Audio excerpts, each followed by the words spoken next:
Bonjour à tous, donc dans cette vidéo je vais vous parler du logiciel Inkscape qu'on va commencer à utiliser à partir de maintenant. Donc c'est un logiciel libre qui sert à faire du dessin assisté sur ordinateur, DAO. C'est-à-dire que c'est un logiciel qui sert au dessin et nous on va l'utiliser pour faire de l'habillage, de la mise en page cartographique. Donc on en est aujourd'hui à la version 1.0.1. Donc cette version est assez récente, elle date de depuis quelques mois. Et là on arrive vraiment à une maturité du logiciel qui devient très performante et assez concurrentielle par rapport au logiciel propriétaire type Adobe Illustrator. Donc c'est un logiciel de dessin, c'est-à-dire qu'il sert au départ pas pour faire de la cartographie, mais pour réaliser des infographies, des dessins animés, des animations. Voilà. Donc c'est un outil vraiment complet. Et nous, dans notre activité de cartographe, on va utiliser vraiment qu'une petite partie des possibilités du logiciel. Alors, la particularité de ce logiciel de dessin, c'est que c'est un outil de dessin vectoriel.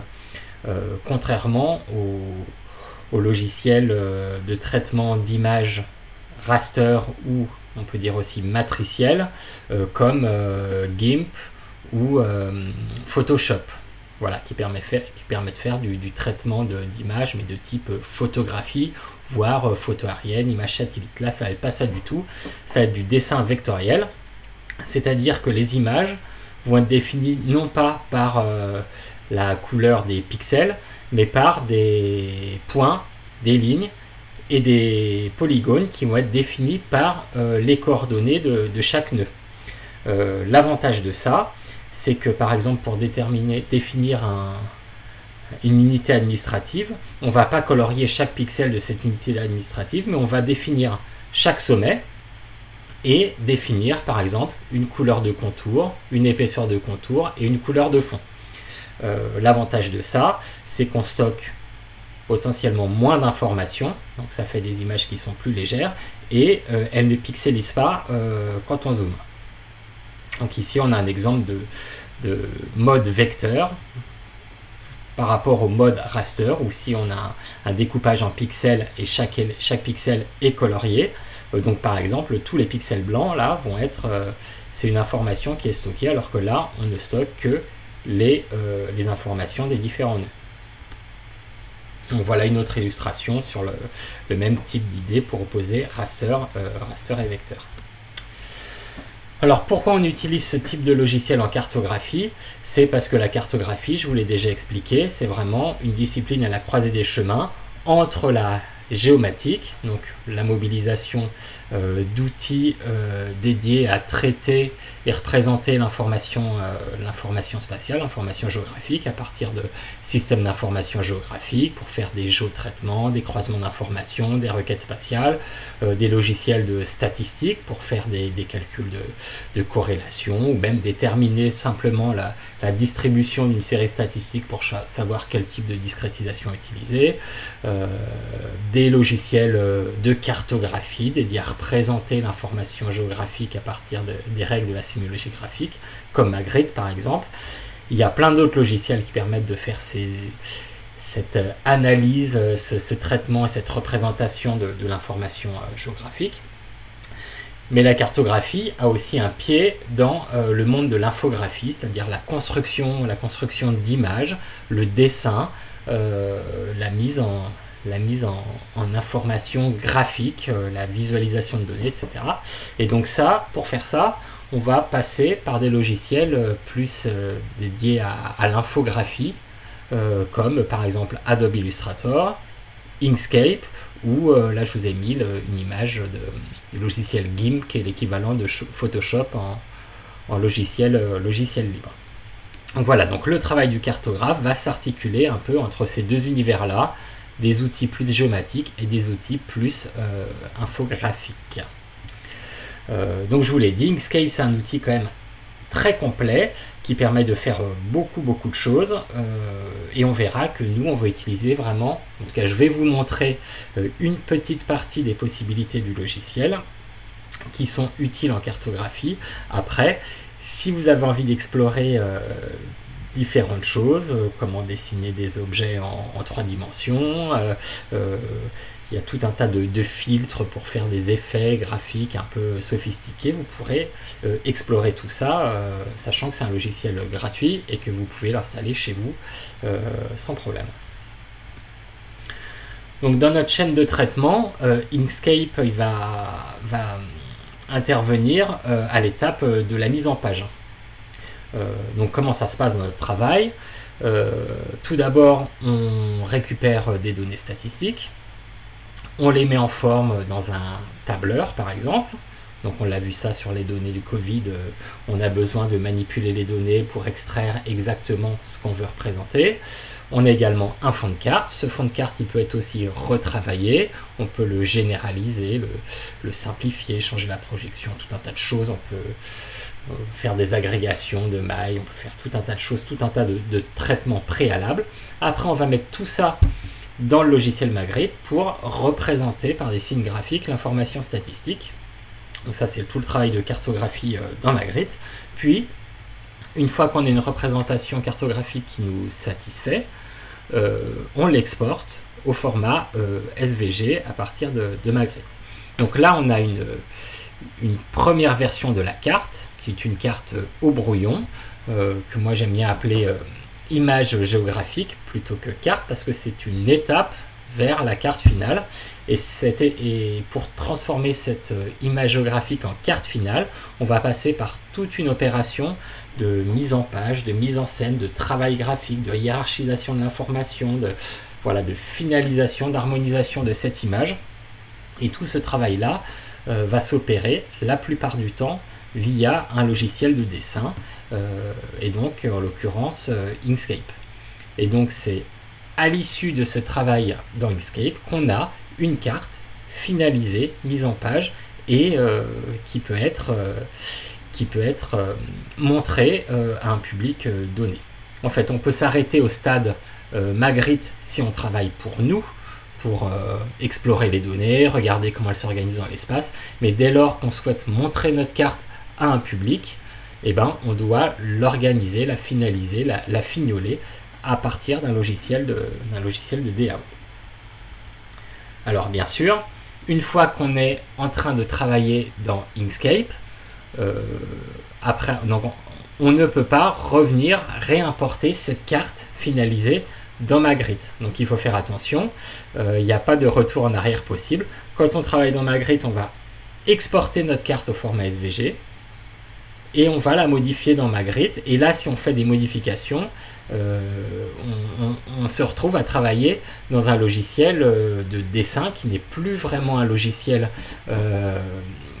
dédié à traiter l'information géographique, c'est-à-dire que les coordonnées, par exemple, vont être maintenant les coordonnées de votre écran, ou que vous définissez par exemple un format A4 ou un format 1000 pixels x 1000 pixels et vous commencez à travailler votre image là-dedans. On a perdu complètement les informations géographiques. On est de l'ordre, voilà, on est dans un travail d'infographie et puis de traitement de l'information spatiale en tant que telle.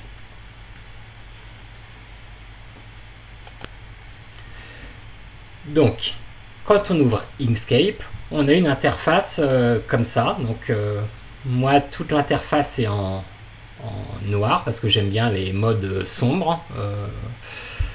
Ça use moins d'électricité. Voilà, donc l'interface est comme ça. En haut, on a un menu avec tout un tas de choses. Donc, on commence à voir la complexité du logiciel ici. On a ici des outils, une barre d'outils. Ici, on voit des palettes de couleurs. Et ici, on voit encore d'autres éléments qui définissent un peu l'interface, comment réagit l'interface. Donc, le premier outil que je vais vous montrer, c'est celui-là. Donc, ça s'appelle tracer des courbes de Bézier et des segments de droite. C'est l'outil de dessin. Donc, quand je clique dessus, l'icône change et je peux commencer à dessiner quelque chose. Clic, clic, clic, clic. Et si je clique sur le dernier point, la forme est terminée. Donc ici, j'ai dessiné des lignes droites, mais si je laisse appuyer, je peux dessiner des courbes de Bézier de cette façon-là pour avoir des formes plus arrondies. Je clique sur supprime pour l'enlever. Donc ici, on voit bien qu'il s'agit de dessins vectoriels, c'est-à-dire que si je zoome dessus, on voit que ça ne pixelise jamais.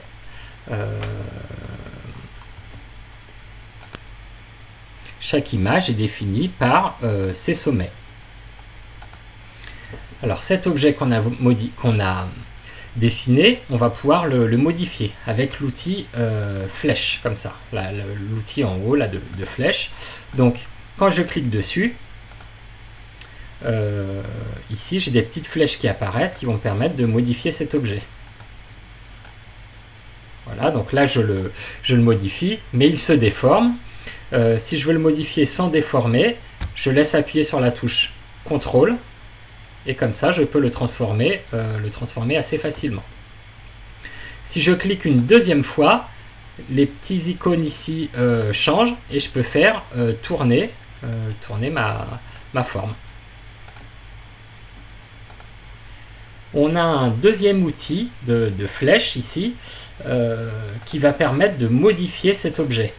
Donc c'est l'outil de modification des nœuds. Quand on clique dessus, on voit bien les nœuds qui apparaissent et les lignes entre ces nœuds. Donc avec cet outil, je vais pouvoir prendre chaque nœud et les déplacer si nécessaire. Si je clique sur une ligne entre deux nœuds, donc j'ai double-cliqué, ça rajoute un nœud et hop, je peux modifier ma figure comme je le souhaite. Là j'ai fait un peu n'importe quoi, donc j'ai cliqué sur CTRL Z. Tac. Si je veux supprimer un nœud, je le sélectionne et j'appuie sur mon clavier sur supprime. Alors, je vous l'ai dit, on est en dessin vectoriel, donc en fait chaque objet qu'on va dessiner va être caractérisé par donc son tracé, une couleur de fond, une couleur de contour et puis une épaisseur de contour, un style de contour. Donc ici par exemple, j'ai pas encore défini de couleur de fond quand j'ai dessiné. Donc je vais pouvoir en choisir une couleur, par exemple le rouge, ou alors tiens, le orange. On voit que ça apparaît ici. Donc ici en fait en bas à droite là, on a la couleur de fond et la couleur de contour. Si je clique sur contour, j'ai un panneau qui apparaît ici, dans lequel j'ai plusieurs éléments. La couleur de fond, je vais pouvoir aussi la modifier. Donc il y a plein de façons de déterminer les couleurs dans Inkscape. On peut travailler en mode RVB, rouge, vert, bleu. CMJN, si on est plutôt en mode impression. En fait, les couleurs RVB, ça va être la façon dont on visualise les couleurs sur un écran, c'est la synthèse additive. Et CMJN, c'est la synthèse soustractive, ça veut dire que ça va être plutôt les cartouches d'encre qu'on va utiliser dans une imprimante. Donc, quand on travaille par exemple pour réaliser une carte qui va être affichée sur un écran, on va plutôt essayer de déterminer les couleurs en RVB. Et si on travaille pour l'impression, on va plutôt déterminer les couleurs en CMJN parce que là, on maîtrise vraiment la quantité d'encre qu'on va utiliser. Donc on peut par exemple limiter l'utilisation de noir. Parfois les imprimeurs imposent un taux d'ancrage maximum. Voilà. Mais bon, là c'est pas très important à ce stade. Donc ici la couleur de fond, je peux la modifier encore. Il y a plein de façons de déterminer la couleur. Moi j'aime bien celle-là. Clac, clac. Et on peut faire la même chose sur la couleur de contour. Ici, je vais prendre par exemple un contour rouge. Je peux également modifier le style du contour en augmentant par exemple l'épaisseur du tracé. Et quand on a un tracé un peu épais avec des angles un peu aigus, ça fait une pointe comme ça qui peut être un peu désagréable. Donc on peut très bien choisir d'arrondir plutôt les angles puis faire tourner notre image, etc. Les possibilités en fait graphiques sont assez importantes. Pour zoomer un peu dans l'interface, se déplacer, vous avez plusieurs possibilités. Vous avez le zoom ici pour zoomer. Vous pouvez choisir aussi ici de zoomer et dézoomer.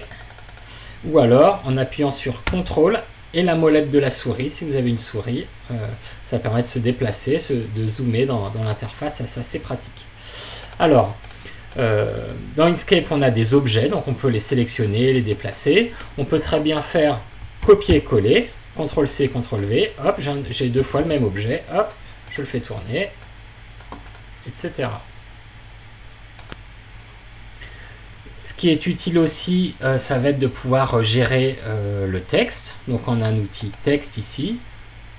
Quand je clique, je peux écrire. Je peux aussi, avec cet outil, ça peut être assez pratique, déterminer une zone de texte.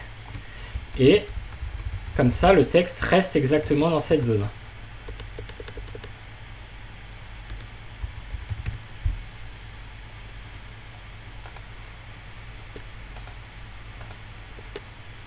Alors ce texte, je peux le modifier. Donc il y a un menu texte. Je vais aller par exemple dans texte et police. Donc donc on a un nouveau panneau qui s'ouvre dans lequel je vais pouvoir choisir le type de police, la taille, etc., etc., etc.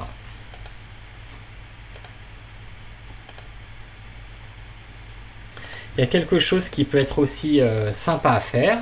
C'est par exemple, je détermine ici une courbe. Voilà. Et je détermine un texte. Par exemple, vive la cartographie. Et je vais pouvoir faire en sorte que ce texte s'inscrive sur cette ligne. Donc je sélectionne les deux. Clic, clic. Et je vais faire texte mettre suivant le chemin. Clac. Et j'ai le texte qui s'inscrit directement sur le long de ce tracé. Alors si je veux plus lui voir le tracé, pour faire disparaître ce tracé, je le sélectionne et je vais aller dans mon outil de contour et je vais rendre le contour avec le critère pas de remplissage, et du coup on a un texte comme ça qui s'inscrit suivant une ligne. Donc on voit bien que ce logiciel, il va nous permettre de faire plein de choses pour la cartographie, parce qu'on va pouvoir manipuler nos objets spatiaux, nos cercles, nos pays, et modifier à peu près ce qu'on veut. Donc ici j'ai par exemple collé le polygone qui correspond à la Chine. Voilà, avec tous ces sommets. C'est comme ça que vous les avez dans Magritte, et c'est comme ça que vous pourrez les modifier complètement dans le logiciel Inkscape. Alors une fois que vous avez fini votre travail de mise en page dans Inkscape, vous pouvez sauvegarder votre travail. Donc ça se passe dans le menu fichier, comme à peu près dans tous les logiciels. Et dans ce menu fichier, vous pouvez faire pas mal de choses. Par exemple, dans les propriétés du document, clac, vous pouvez, on le verra, définir la taille exacte du document sur lequel vous travaillez. Donc sa taille en pixels ou sa taille au format papier. Par exemple, quand vous travaillerez sur le poster, vous déterminerez un document au format A3. Et vous choisirez portrait ou paysage. Il y a tout un tas d'outils qui permettent de déterminer comment fonctionne l'interface. Et vous pouvez définir par exemple des métadonnées liées à votre document. Si après vous le partagez sur Internet, par mail, il y a tout un tas d'informations qui peuvent y être associées. Et vous pouvez déterminer également une licence.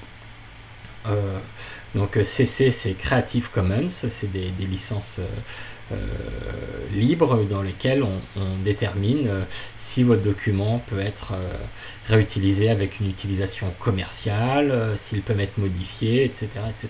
Donc ça, vous pouvez très bien déterminer ça dans votre document avant de le sauvegarder et surtout avant de le partager. Après, votre document, vous pouvez soit l'exporter au format PNG, au format image, donc il sera plus vraiment modifiable, soit tout simplement vous l'enregistrez au format SVG. Et ce fichier-là, eh ben le format SVG il est assez pratique parce qu'il s'affiche dans un navigateur web par exemple, il s'affiche dans des logiciels qui servent à lire des images, et vous pouvez le réouvrir dans Inkscape pour le modifier par la suite. Voilà, dans une prochaine vidéo, je vous montrerai comment on passe de Magritte à Inkscape concrètement, comment se passe l'export de la carte, puis l'import dans Inkscape et la modification, les choses qui peuvent être intéressantes de faire en cartographie.